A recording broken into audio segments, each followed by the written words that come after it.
Muchas gracias, señor presidente. Ahora tenemos tiempo para preguntas. Hay 4 micrófonos. Hay un micrófono aquí mismo. Hay un micrófono aquí. Y otro aquí. Quiero recordarles de las reglas del juego en este foro.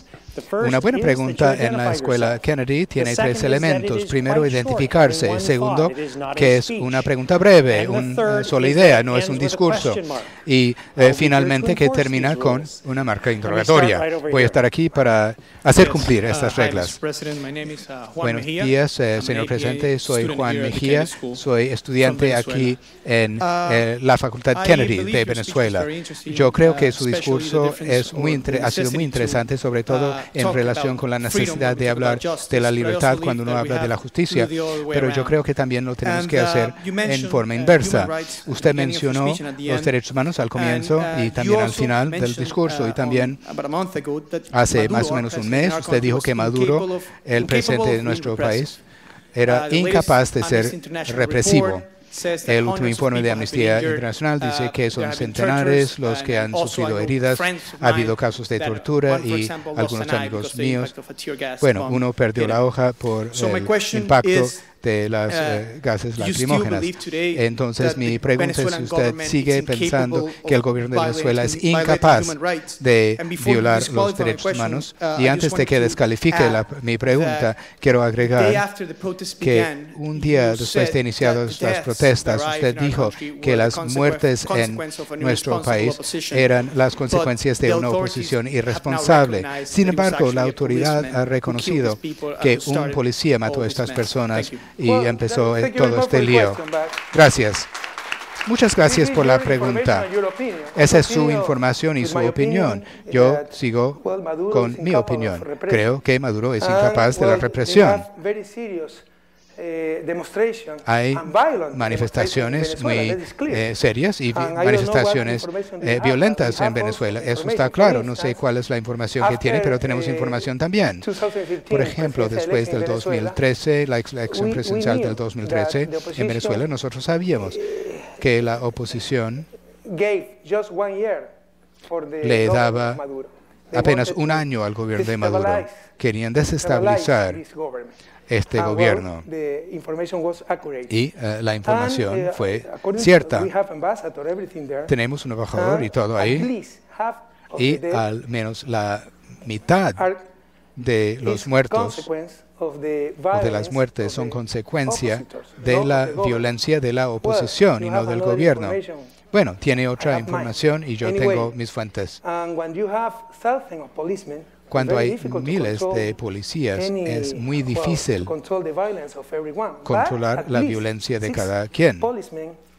Pero al menos 6 policías han muerto. ¿Sabían eso? Al menos 6 policías. Entonces, Ecuador es un país pacífico. Se está buscando la paz en Venezuela, pero respetando el gobierno democrático. En este momento, nuestro canciller, con los cancilleres de Brasil y Colombia, están sirviendo de intermediadores para que las dos partes se sienten en la mesa de negociaciones para poner fin a la violencia. Y por primera vez, la oposición ha aceptado hablar con el gobierno. Y en este momento, no sé si fue hoy o ayer, hoy Capriles aceptó hablar con el gobierno. Es una forma pacífica de resolver el problema en Venezuela. Nadie quiere la violencia. Sin embargo, los manifestantes no son pacíficos. La mayor parte del tiempo. Y hay que respetar al gobierno democrático. Quieren desestabilizar un gobierno democrático y no se puede aceptar eso.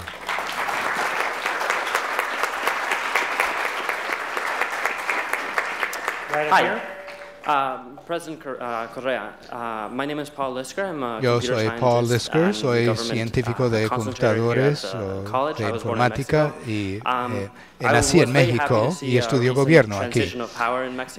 Vi una transición de poder hace poco en México y contemplando el futuro de su país, ¿dónde usted ve a sí mismo de aquí a 5 años o a 10 años en cuanto a sus ambiciones políticas y su papel en la política ecuatoriana?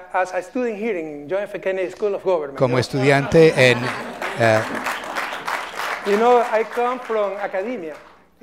esta facultad, bueno, yo soy de la academia y lo único que me gusta más que enseñar es aprender. Me encanta estudiar. En todo caso, estamos hablando de las relaciones en Ecuador. Podemos hablar de todo. Somos un país libre. Pero no he cambiado mi decisión de no buscar la reelección. Pero las circunstancias se pueden modificar. Yo también tengo una responsabilidad. Se puede reír, pero la gente que me conoce sabe muy bien que yo quisiera pensionarme en el 2017, no solo de la presidencia, sino además de la vida política, pero no es siempre hacer lo que uno quiere. Estamos hablando de varias cosas en Ecuador, tenemos una libertad completa para hacerlo. No somos colonia, somos un país soberano. Pero en el 2017 se termina mi mandato.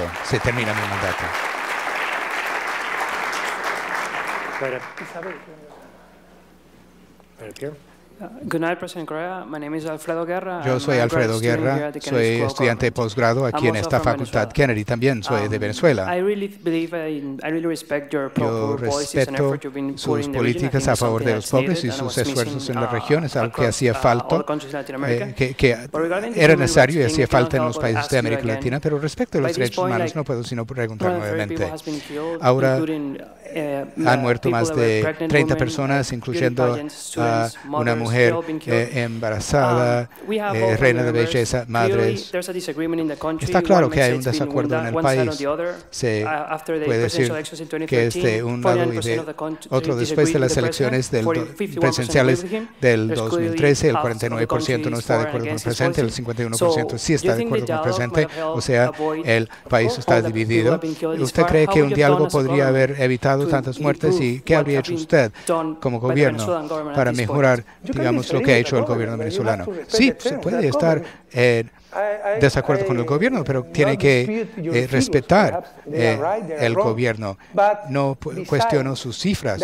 Pueden estar ciertos o equivocados. Uno puede estar en desacuerdo con el gobierno. Puede que no le caiga bien un gobierno. Pero si uno está viviendo en un sistema democrático, tiene que esperar que ese gobierno complete su mandato.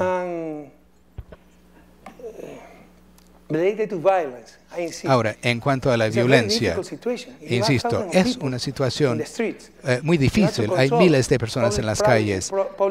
Hay que controlar la propiedad pública, la propiedad privada, etc.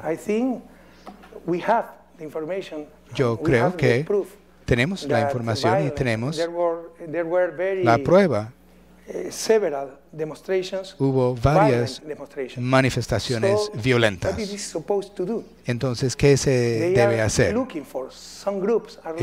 Algunos grupos están buscando la violencia. Están queriendo crear incidentes como la única forma pero la única forma de resolver la situación es por medio del diálogo.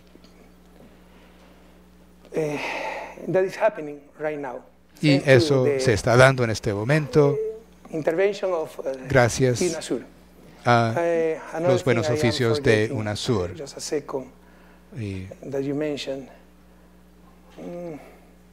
quería agregar algo.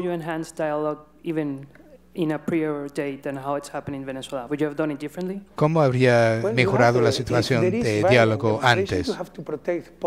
Bueno, si hay manifestaciones violentas, tiene que proteger la propiedad privada, la propiedad pública, los derechos de las otras personas. Es muy difícil manejar una situación en la que algunos grupos desean la violencia, están buscando la violencia. Está claro, eso ha sucedido en Venezuela.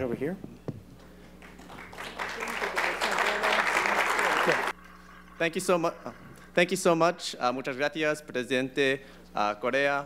It's a great honor to hear you. My name is Sitsu Gofard. I'm a junior at the college, and I major in economics with a focus in development. Muchas gracias. So I wanted to ask you, it was just very recently that you announced Yo soy Sitsu Gofard, estoy en mi tercer año de pregrado, me interesa la economía con enfoque en desarrollo. Quería preguntar, usted anunció su intención de recaudar $700 millones en los mercados internacionales de capital para financiar proyectos de infraestructura en Ecuador. No se ha conocido muchos detalles hasta ahora. Entonces le quiero preguntar cuál es su plan concreto, cuál es su visión en cuanto a cómo utilizar estos fondos y estas estructuras de infraestructura en forma más eficaz para promover el desarrollo en Ecuador.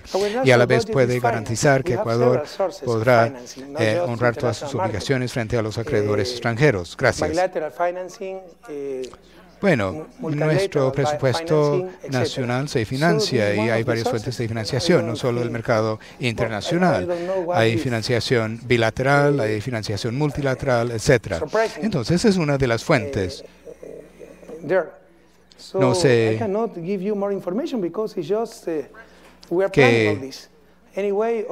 qué es sorprendente en eso. No le puedo dar más información porque simplemente, bueno, estamos planeando todo esto. En todo caso, por supuesto, si nosotros participamos de nuevo en el mercado internacional, por supuesto, vamos a honrar esta deuda. Quizás está refiriéndose a nuestra estrategia de renegociar la deuda externa de Ecuador de antes. Esta deuda externa fue completamente ilegal. Nosotros realizamos una auditoría de esta deuda externa y encontramos cosas terribles. Por este motivo, nosotros dejamos de pagar esta deuda.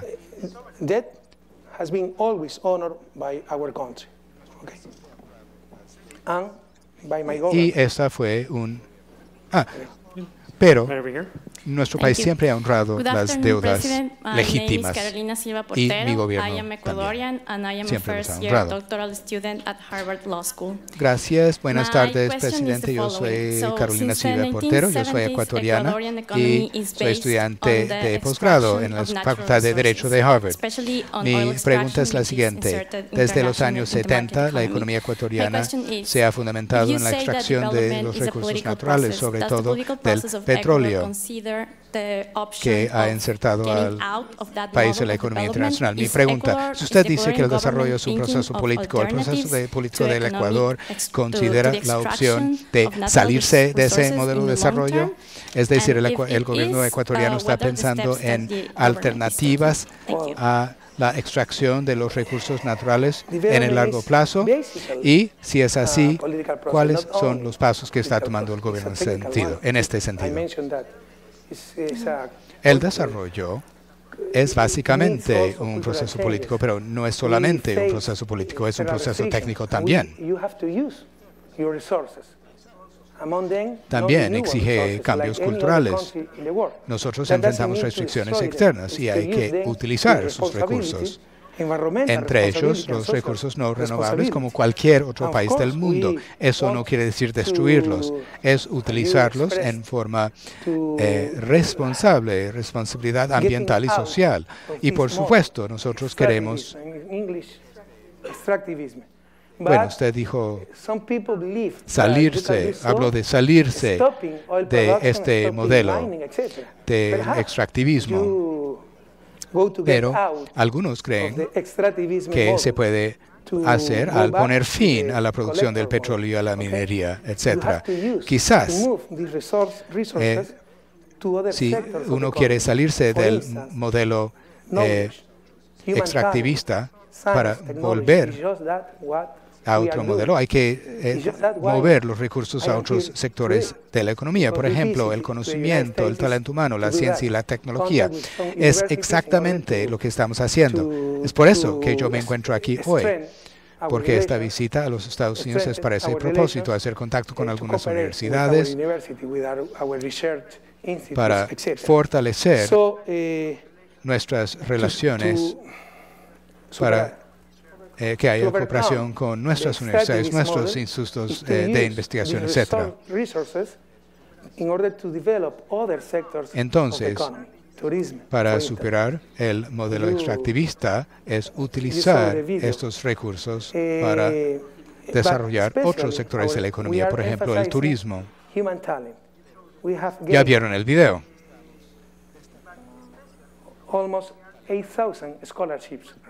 Pero, sobre todo, estamos destacando el talento humano.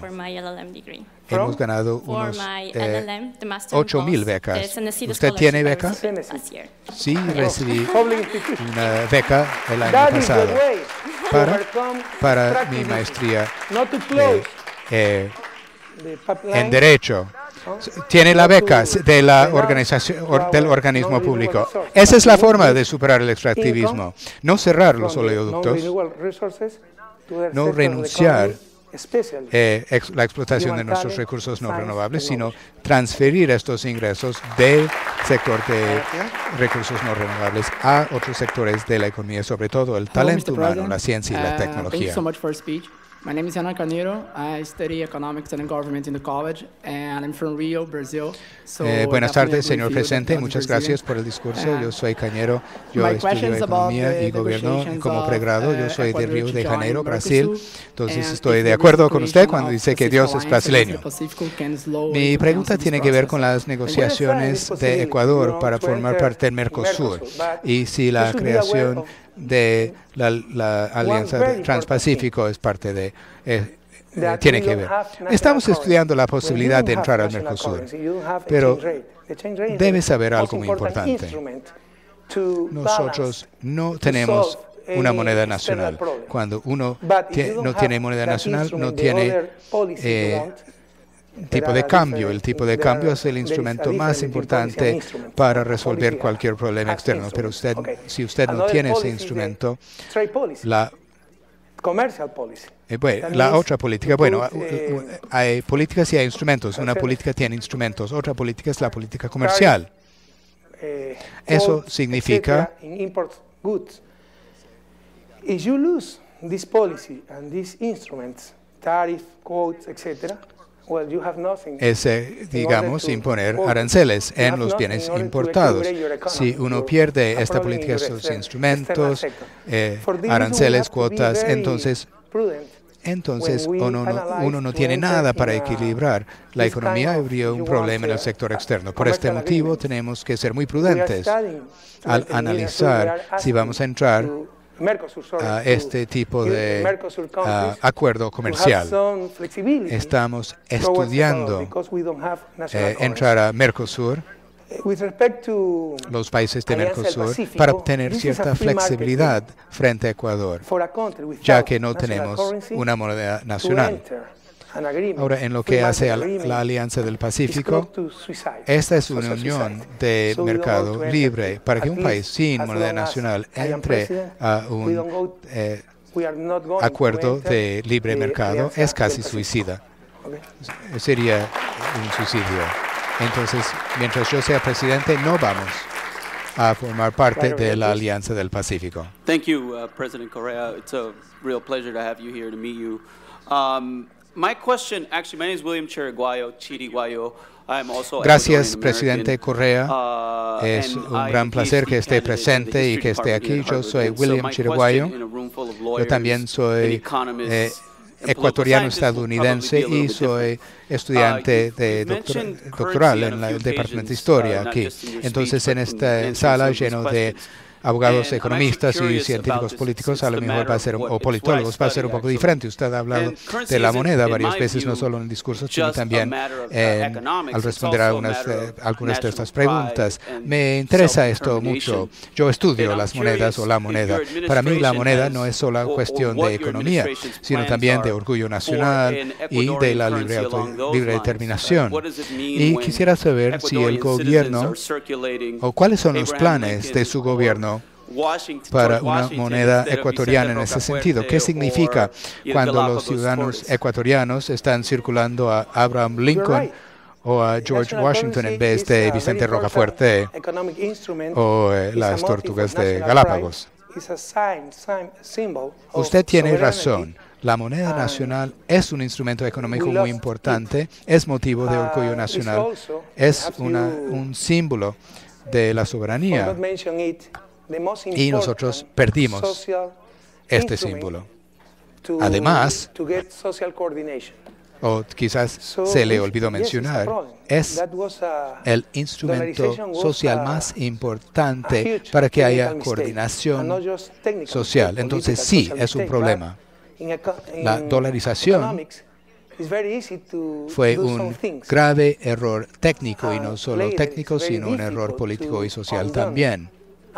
Pero en la economía es muy fácil hacer ciertas cosas y luego es muy difícil deshacer lo que ha hecho, de manera que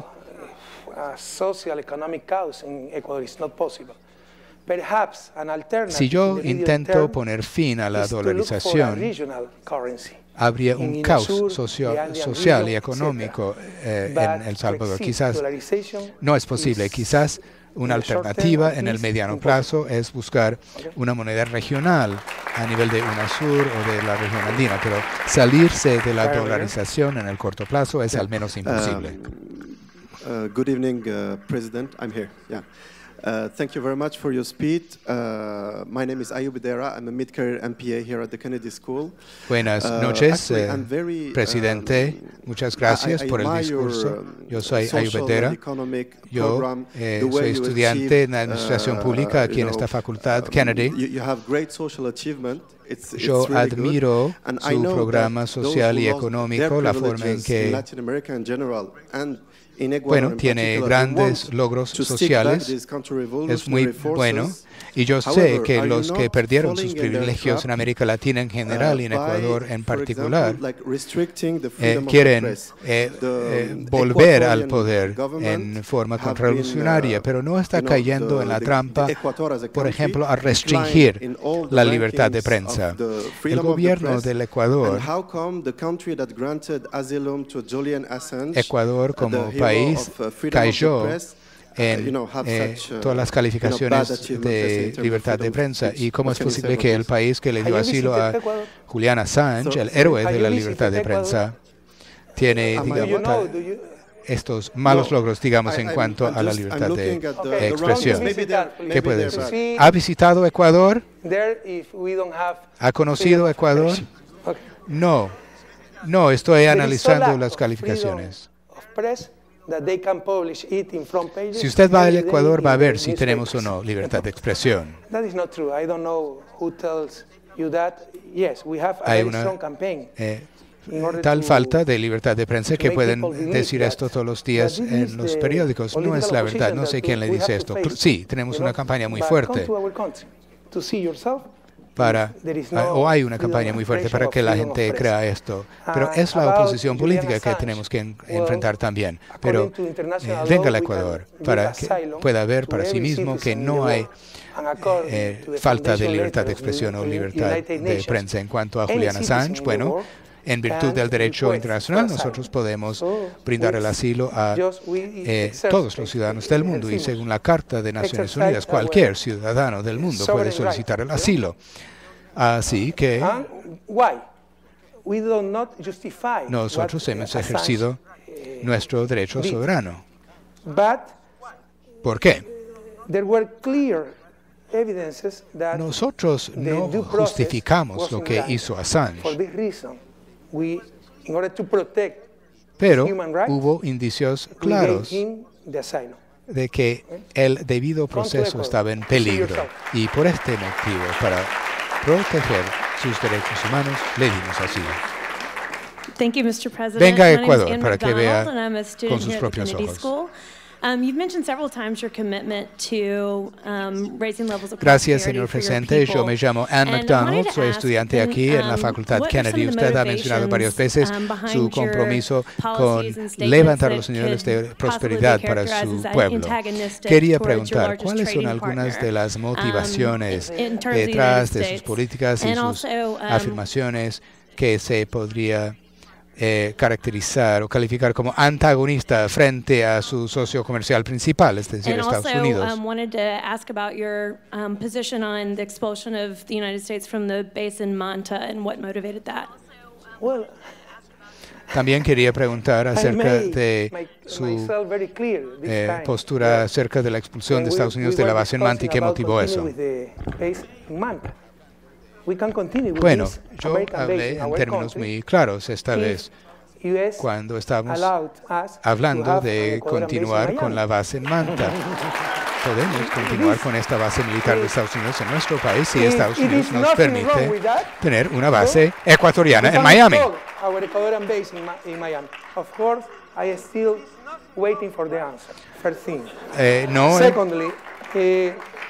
O sea, que nos dejen instalar nuestra base en Miami. Por supuesto, todavía estoy a la espera de la respuesta.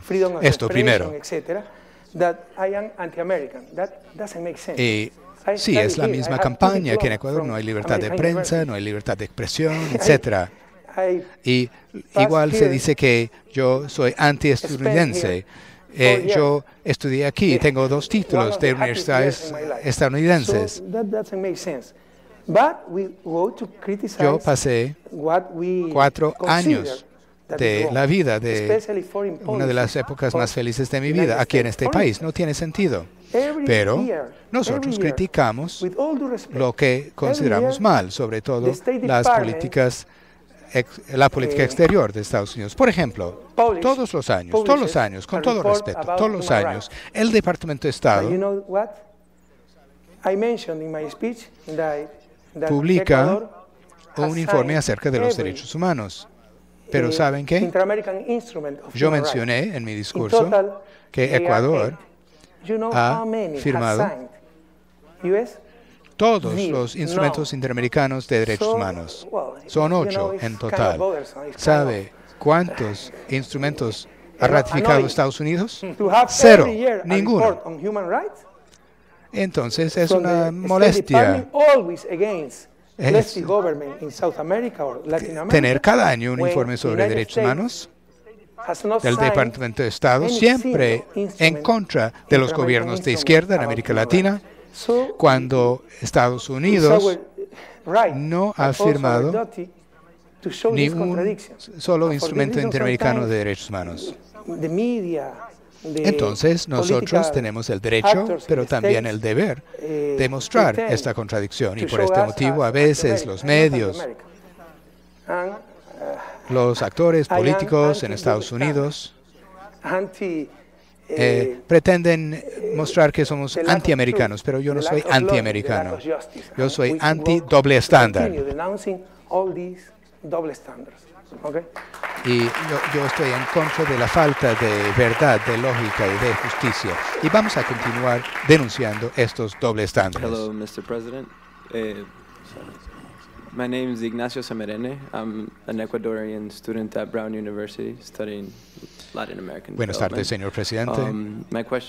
Yo soy Ignacio Semerene, soy ecuatoriano, estudiante ecuatoriano en la Universidad de Brown. Estoy estudiando el desarrollo de América Latina. Mi pregunta tiene que ver con otro tema. Le quiero preguntar concretamente acerca de Yasuní, quizás a futuro, porque Ecuador ha tenido una historia de extracción de recursos problemática. Hemos visto el caso Chevron, sobre todo en Amazonía, sucedió una y otra vez. Y usted, después de dar su aprobación a la extracción en Yasuní, ha dicho que va a ser extracción responsable y manejo de recursos responsable. Y yo me pregunto, ¿qué va a ser diferente esta vez si va a poner precedente hacia el futuro? Porque es la revolución ciudadana. Ya podemos mostrar varios elementos. Por ejemplo, Panacocha es un proyecto petrolero todo se ha llevado a cabo durante nuestro gobierno. Ha ganado varios premios a nivel internacional por la extracción responsable, responsabilidad social, responsabilidad ambiental, etc. Entonces, se puede ver con la misma tecnología y con la misma atención vamos a extraer el petróleo del Yasuní. Pero aquí también hay mucha manipulación y hay mucha mala información, pues los que se oponen a nuestra decisión de extraer petróleo del Parque Nacional Yasuní están diciendo que es todo o nada. Quiero decir, o el petróleo o el Yasuní. No es así. Vamos a afectar la 10ª parte de 1% del parque. El parque es de más o menos 1 millón de hectáreas y vamos a afectar 200 hectáreas. Quizás.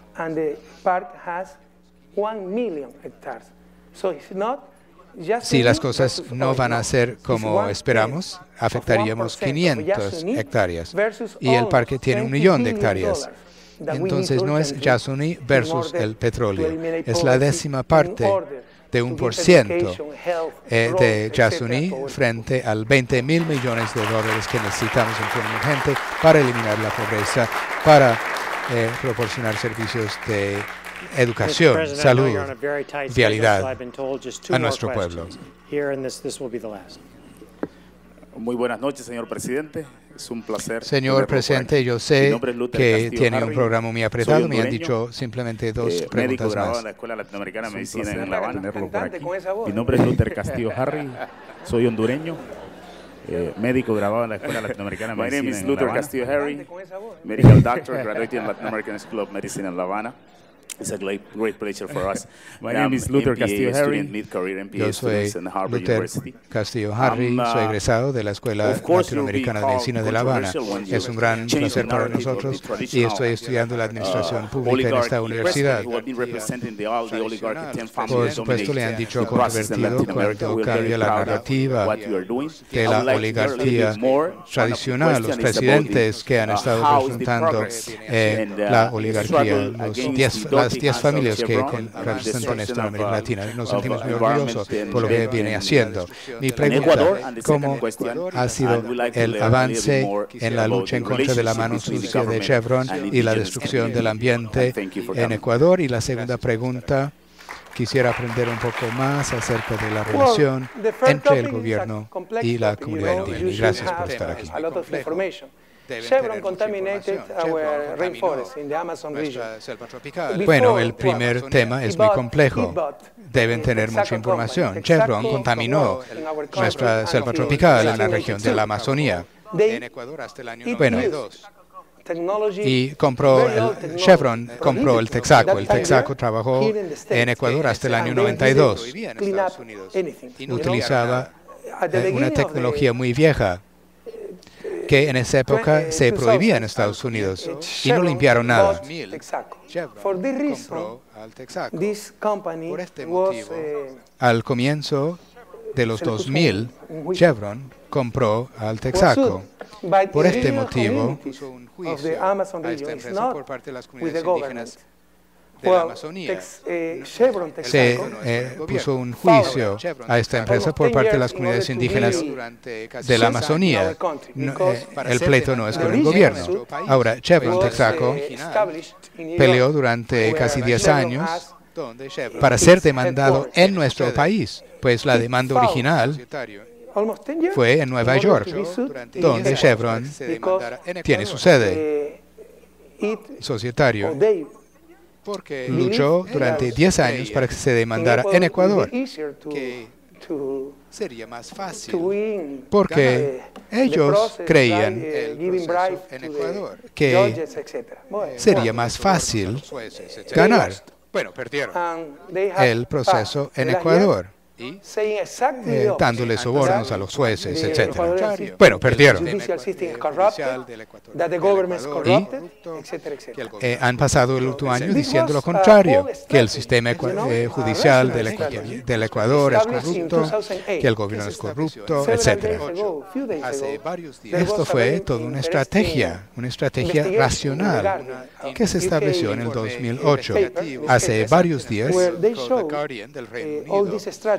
hubo un informe investigativo muy interesante en el periódico The Guardian del Reino Unido, donde muestran toda esta estrategia pensado, planeado en el 2008 para destruir nuestra reputación, nuestro país, nuestro gobierno, nuestro sistema judicial, porque se daban cuenta que iban a perder la demanda. Bueno, de hecho, perdieron. Después demandaron a los abogados de las comunidades indígenas de la Amazonía en Nueva York. Es un caso privado. En un caso rico del juez Kaplan en Nueva York. Es un caso privado. Bueno, ¿qué es lo que molesta nuevamente? El juez Kaplan fue terrible. Por ejemplo, en la sentencia, la actuación del juez Kaplan fue terrible. Por ejemplo, en la sentencia, el juez menciona que el gobierno ecuatoriano interfirió con la demanda. No es cierto. El juez recopiló todos los argumentos de Chevron. Así es que fue un proceso muy injusto, pero no es en contra del gobierno, sino en Chevron en contra de los abogados de las comunidades amazónicas. Están apelando y vamos a ver cómo termina. Pero no es un proceso en contra del gobierno, sino un proceso entre partes privadas. Nosotros estábamos involucrados por la sentencia del juez Kaplan. Les puedo decir que no es cierto que hemos interferido de manera alguna en esta demanda. Pero tenemos otro problema con Chevron. Presentaron un caso ante un tribunal de inversiones en La Haya, esta vez en contra del gobierno. Ellos presentaron un caso ante un tribunal de inversiones en La Haya, esta vez en contra del gobierno, para que nosotros tengamos que pagar la multa impuesta por el juez en Ecuador, que es de casi 10.000 millones de dólares. 10.000 millones, 8 o 9.000 millones de dólares. De manera que es un proceso muy peligroso. Estamos defendiendo el país en La Haya y es un proceso muy injusto. ¿Por qué? Esto en virtud del Tratado Bilateral de Inversiones entre Ecuador y Estados Unidos. Pero este tratado entró en vigor en el año 1997 y Texaco se fue del país en el 92. Entonces están aplicando la ley en forma retroactiva. Esto primero. Segundo, y la empresa. Es decir, el tratado se trata de problemas entre el gobierno y la empresa. Es decir, fue una demanda privada. A pesar de eso, los árbitros aceptaron el proceso en contra del país. Es muy peligroso y tenemos una campaña vemos una campaña a nivel internacional de Chevron para destruir la reputación del país. Por eso estamos diciéndole al mundo la verdad, que vengan a que nos visiten, que coloquen la mano en las fosas dejadas por Texaco hace 20 o 30 años y va a ver que va a tener la mano sucia con petróleo 30 años después. O sea, no es posible esconder esto, no es posible esconder la verdad. En lo que hace a las comunidades indígenas, nosotros gozamos de mucho apoyo de los pueblos indígenas. De hecho, nuestro éxito, mayor éxito en la reducción de pobreza es entre las comunidades indígenas, entre los pueblos indígenas. Sin embargo, hay algunas organizaciones que se oponen al gobierno. Algunas son de derecha, organizaciones de derecha, y otros son organizaciones de la extrema izquierda. Quieren que nosotros dejemos de extraer el petróleo, paremos la minería. No es posible, pero les puedo decir que la mayoría de los indígenas están apoyando nuestro gobierno. Y, de hecho, para nosotros es muy importante tener su apoyo. Bueno, esta será la última pregunta. Yo me llamo Edwin Gómez. Yo nací y Señor Presidente, buenas noches y bienvenido a Boston. Yo me llamo Edwin Gómez. Yo nací y me crié en Ecuador y he sido candidato de astronauta 2009 a 2013 de la NASA y estudiante de aeronáutica. Desde que Ecuador se constituyó como país, unos pocos han tenido el privilegio de acceder a la educación. Se dieron cuenta que con los años, si la gente es ignorante, pueden obedecer, pueden hacer lo que uno quiera, los puede utilizar, los puede controlar. En el Parque La Merced, en Ibarra, Ecuador, un niño iba caminando en el año 74 en el Parque La Merced, en Ibarra, en Ecuador. Este niño vio a la gente durmiendo en la calle. A los 4 años no sabía nada acerca de la pobreza, la riqueza, nada. Y preguntó a su madre, ¿por qué estas personas están durmiendo en la calle? Su madre le dijo, son personas sin techo, no tienen a dónde acudir. Y el niño les dijo que comen. Y la mamá dijo, nada, lo que la gente les da. Ese niño estaba mirando a su alrededor y le dijo a su mamá, yo tengo una respuesta para que tengan alimentos. Si yo puedo ir hasta la luna, puedo cortar un gran pedazo de queso, lo puedo traer aquí a la tierra y tendrán comida. Y la mamá le dijo a este niño, bueno, si quiere ir a la luna, tiene que convertirse en astronauta, tiene que estudiar mucho, tiene que cepillarse los dientes, ir a la cama, hacer todo lo que hay que hacer, obedecer a los profesores, a mamá, a papá. 4 años después, señor presidente, 40 años después, yo creé la International Advanced Foundation y estoy aquí para presentarle una propuesta de educación internacional por medio de un señor Ramírez para llevar ese queso que es el conocimiento que usted, señor presidente, cuando fue ministro de Economía, usted hizo un cambio cuando usted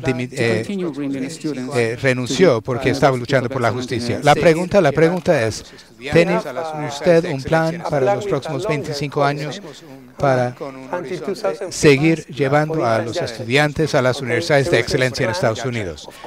Tenemos un plan con un horizonte más largo, va hasta el 2050. Por ejemplo, Yachay. Ahora es un plan y ahora tenemos que ver si todo va de acuerdo con el plan, pero sí, tenemos un proceso de planificación muy fuerte. Por ejemplo, el programa de becas no tiene una restricción presupuestaria. Depende de cuántos estudiantes nuestros se aceptan en las universidades de clase mundial, en el exterior. Esperamos continuar con este programa y depende también del pueblo ecuatoriano. ¿Cuál gobierno van a apoyar a futuro? Pero si la Revolución Ciudadana continúa en Ecuador, vamos a continuar brindando un fuerte apoyo a las becas para la educación superior y la educación en general. Señor presidente, muchísimas gracias. De nada.